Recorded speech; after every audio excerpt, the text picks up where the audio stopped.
Meseji za kwenye simu yako ndogo ni za nani? Unamjua rafiki yangu anavaa kofia yule ya blue ile? Aliomba simu ya kwangu mimi. Umesikia? Akawa anachati na mtu wake. Sasa naondoka. Nikija kurudi hapa uwe na majibu. Uniambie vizuri hizi meseji ni za nani? Sawa. Ole wako. Unakunyonga. Inabidi nimpigie hapa. Nishafumaniwa. Oya sikia Young P. Oya messages zimefumaniwa kwenye simu yangu. Sasa sikia nikupe dili. Unatakiwa uje, ukishakuja sema message ni za kwako.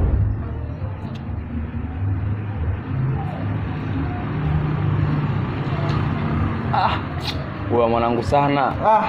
Oya familia. Oya bora hata mwanangu umekuja. Senoma, simesisimana nilipokupanga mwanangu. Ndio mimi nimeona Sasa nikwambie, akija hapa. Oya, nitetee mwanangu.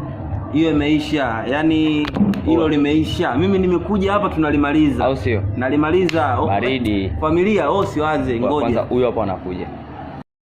Sasa umesikia mke wangu? Huyo hapa ndio yule mwenye message sasa.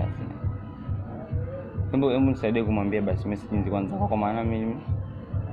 Wewe mwambie ili akuamini kabisa. Basi limeisha. Sasa shemeji, zile message zote ni za kwangu mimi. Na yule mtu yule mimi ndio nilikuwa na chat naye, niliazima simu. Shem, wewe si ndo natoka na rafiki yangu? Kwa hiyo itimize unamsaliti rafiki yangu. Na naenda kumwambia. Kwa nini ukamwambie sasa? Alafu labda kitu ambacho subiri samani shemeji. Umeona hizo message sio za kwangu.